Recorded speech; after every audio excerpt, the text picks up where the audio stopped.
Good morning বন্ধুরা, এখন সকাল 7:30 বাজে। আর আজকে আমাদের এই রঘুনাথগঞ্জের নেক্সট দিন, দ্বিতীয় দিন। তো আজকে আমরা সকাল সকাল ঘুম থেকে উঠে একটু মর্নিং ওয়াক করতে এসেছি। 5 জন বন্ধু মিলে এখানে এসেছি। দেখুন কি সুন্দর জায়গাটা। এটা হচ্ছে সুভাষ দ্বীপ। বাহ, বেশ সুন্দর পার্ক। এই হাতি দেখতে পেয়েছি আমরা। বলটু, হাতি দেখেছিস তো? চ, ওই যে হাতি, শিগগিরাই ওই যে ওখানে, ওই যে হাতি। ও তো বন্ধুরা, এই যে হাতে 3টে হাতি, দেখে মনে হচ্ছে খুব রেগে আছে, যখন তখন অ্যাটাক করতে পারে। এটা হাতির সুর কোথায় গেল? আরে জেব্রা লজ্জা পেয়েছে, গোমটা দিয়ে আছে। মা, জেব্রার পিছনে কি এটা? হ্যাঁ, যা, ওটা তো বলছি। এই হাতির কি আছে? হাতের সুর নেই, হাতির সুর নেই, জিরাফের পেট নেই। আরে পাখি দেখো কি সুন্দর। এখানে দুটো ফিঙে পাখির বাচ্চা। তো এখানে মনে হচ্ছে ময়ূর। না, শকুন দেখেছে রাজু? না, শকুন না তো, সেই মুরগি, কি মুরগি বলে না, সে ভয়ানক দেখতে সেই মুরগি। এই যে এগুলো কি মুরগি? ওই দেখো, ভয়ানক ডাক। আর একবার ডাক। এরা না তো আবার, এরা হনুমানে বদলে গেছে মনে হচ্ছে। পল্টু নাকি? পল্টু আর রাজা এটা মনে হচ্ছে। সো ওই যে ওখানে বিড়ি খাওয়ার পরে একদম ডন দিচ্ছে, চিন্তা করো। পল্টু এখানে ওয়ার্ম আপ করছে। ও পল্টু দেখ কি ব্যায়াম করছে, দেখেছিস? পল্টু, আমরা কথা বলি, বিড়ি মুখে দিয়ে ডন দে, সব থেকে বেস্ট হবে। পল্টু, এটা বলতো কি রাউন্ড ডান হচ্ছে বলতো? হ্যাঁ, এই উড়ন্ত কাঠবিড়ালি তোরা দেখেছিস? উড়ন্ত এখানে আছে নাকি? এখন দেখার সৌভাগ্য হয়নি। না, কোথায় আছে? এখানে আছে? হ্যাঁ। সিরিয়াস? কি রে, এখন তো জানে না উড়ন্ত কাঠবিড়ালি আছে। ফটো দেখেছিস তুই? না, দা দেখাচ্ছি। এখানে আছে কিনা তা জানি না। আমি দেখে দেখাচ্ছি। শিওর? তাহলে তো বিশাল ব্যাপার। এখানে আছে, এখানে উড়ন্ত কাঠবিড়ালি। এই একটা কাঠবিড়ালি, এটা হচ্ছে, বাহ, মহিলা বাথরুম, চাবি পাখির কাউন্টারে। এই পাখি কোথায়? পাখির ডাক দে, বল চাবি নিয়ে আয় রে ভাই, বাথরুমে যাবো। তো বন্ধুরা, মোটামুটি 1 থেকে 1.5 ঘন্টা আমরা এই পার্কে ঘুরলাম।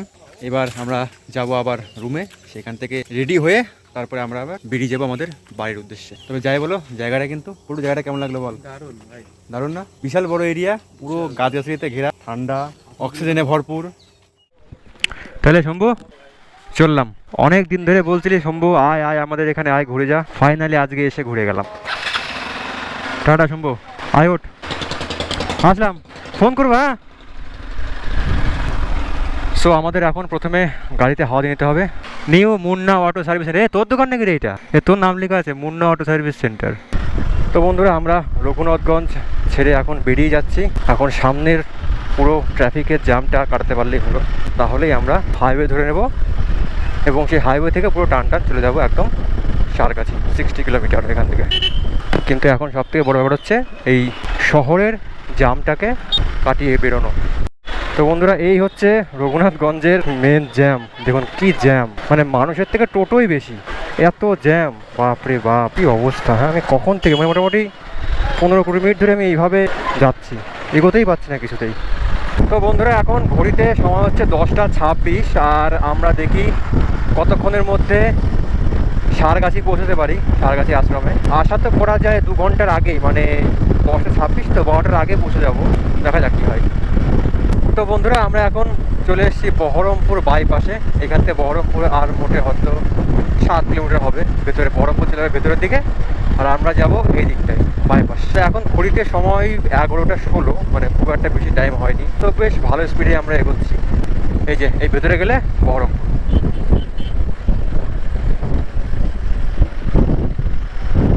তো শেষমেশ আমরা একটা দোকান পেলাম যেখানে চা পাওয়া যাবে, এবং বিশেষ করে মাটির ভাড়ে চা পাওয়া যাবে, কারণ মাটির ভাড়ে চা ছাড়া খাই না। পল্টু রে, বলবি বড় ভাড়ে দেওয়ার কথা, বড় ভাড়ে, ঠিক আছে? তাহলে ভাই সকল, হাউ ইজ দ্য জোশ? এ তো হচ্ছে সেই এটা বালি দিয়ে দিয়ে নাকি ঘুমিয়ে পড়ে এখানে। সো মাটির ভাড়ে চা চলে এসছে। এ হচ্ছে দোকান, আর এ হচ্ছে পল্টু। চাটা খা পল্টু, চুমুক দে। কেমন হয়েছে বল? Fine fine fine fine? নদিয়ার কথা ভুলে যাবি, একবার চুমুক দিয়ে দে। কয়টা ফাইন? চলো চা খেয়ে নি। ও ভাই, চাটা কিন্তু দেখতে সেই লাগছে।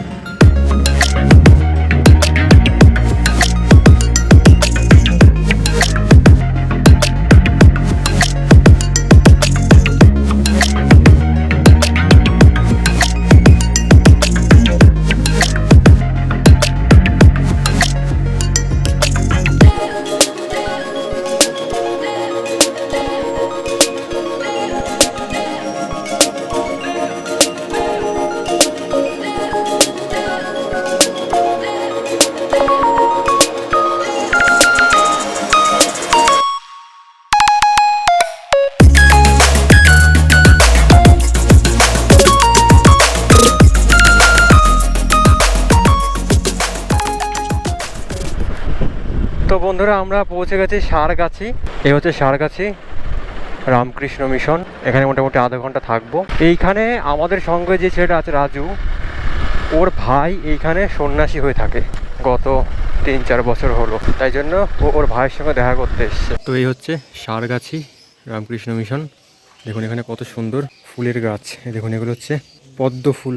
দেখুন বৃষ্টির জল জমে জমে ও কি লাগছে দেখতে, মনে হচ্ছে হিরে। তো বন্ধুরা আমরা সারগাছি মঠে অনেকক্ষণ সময় কাটিয়েছিলাম এবং যেহেতু আমাদের বন্ধু রাজু ওর ভাই ওইখানে সন্ন্যাসী হয়ে আছে, সেই সূত্রে আমাদের খাতির হলো বেশ জমিয়ে। তখন সময় ছিল দুপুর 1টা, সেই জন্য আমাদের না খাইয়ে ছাড়লেন না। খাবার ছিল নিরামিষ এবং খুবই সুস্বাদু খাবার। ভেবেছিলাম যে অল্প করে খাবো, কিন্তু খাবারের টেস্ট এতটাই অসাধারণ ছিল যে আমরা লোভ সামলাতে পারলাম না এবং পেট পুড়ে খেয়ে নিলাম। চলো আসলাম রে। হ্যাঁ, তো এই হচ্ছে সেই ভাইটা, ওর নাম রানা, ওই আমাদের রাজুর ভাই। তো বেশ ভালো লাগলো এখানে এসে, খুব আদর আপ্যায়নও করলো। চলো বস, এইখান থেকে বাড়ি পাক্কা 100 কিলোমিটার, 102 কিলোমিটার।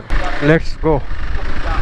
কটা বাজে এখন? 13টা 24, মানে প্রায় 1:30 বাজে। দেখি 4টের মধ্যে বাইরে ঢুকতে পারি কিনা। কিন্তু ব্যাপারটা হচ্ছে যে পেট পুড়ে তো খাইয়ে দিল, এবার ঘুম না চলে আসে। যারা বাইক রাইডিং করে তাদেরকে একটা নিয়ম মেনে চলতে হয়। সেই নিয়মটা হচ্ছে কখনোই দুপুরে ভারী খাবার খাওয়া যাবে না রাইডিং করার সময়। বাট আমাদের তো সেটা এখানে সেই নিয়মটা মানা হলো না, কারণ এই আশ্রমের খাবারটা এত সুন্দর টেস্ট ছিল না, আমি নিজেকে আর সামলাতে পারলাম না। তো চলো, কোনো ব্যাপার না। কি রে, তেল শেষ?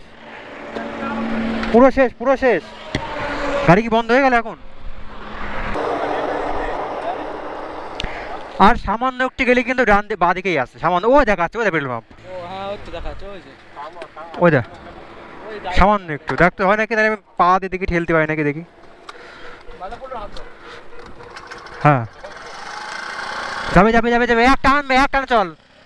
পিক আপ বন্ধ করবি না একদম। সামনেই পেট্রোল পাম্প আছে, অসুবিধা নেই। ও এখান থেকে শেষ হয়ে গেল, যা। যাক, ভালো সময় শেষ হয়েছে তোর তেলটা। ক টাকা নিলি? 300। যাকে চলো, যা তেল ভরা হয়েছে বাড়ি চলে যাবে। তো বন্ধুরা আমরা চলে এসেছি বেথুয়া ডহরিতে। দেখুন বেথুয়া ডহরি ফরেস্ট এদিকে, আর সামনে বেথুয়া ডহরি ব্রিজ। তো ব্যাপারটা হচ্ছে কি, আমরা ওই আশ্রমতে ভাত খেয়ে এসেছি, যার আমাদের ঘুম পেয়ে গেছে। গেল এ ঘুরিয়ে কোথায় যাবে ও?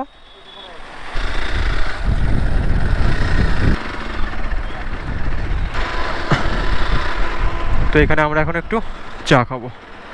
অনেকক্ষণ চালাম, প্রায় 50 কিলোমিটার চালাম। হ্যাঁ একবারে এখানে বেথুয়াতে এসে এখন গরম গরম চা, মাটির ভাড়ে চা, আর সাথে কলা, চিনি ঠিক আছে? আরও ঠিক আছে, আর দরকার ছিল। তবে একটু ওয়েদারটা মেঘলা মেঘলা, এই আর কি। তো এটা হচ্ছে কৃষ্ণনগর বাইপাসের ব্রিজ, এই ব্রিজটাতে উঠলে পরে আপনি কৃষ্ণনগরকে পুরো বাইপাস করে বেরিয়ে যেতে পারবেন।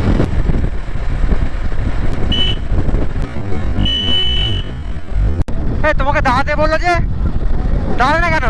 তোমাকে দাঁড়াতে বললো, দাঁড়া, তোমার লাস্ট এসে দেখতো।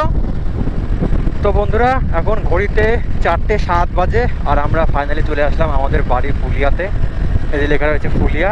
তো বন্ধুরা চলে আসলাম বাড়িতে। আজকে প্রীতি আর আমার মেয়ে, ওরা মালদা থেকে চলে এসছে আমাদের বাড়িতে। আজকে প্রথম দেখা হবে 1 মাস পরে।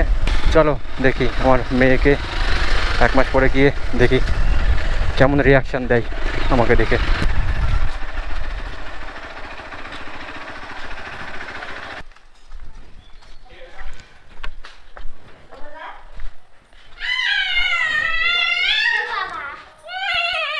টুনু নাকি? তুমি কোথায় গেছিলে? দিদুন বাড়ি গেছিলে? দুদিন বাদে চলে এসছো? তাই? চলো। আর কে এসছে? দাদু এসছে? তাই? যাও খেলা করো।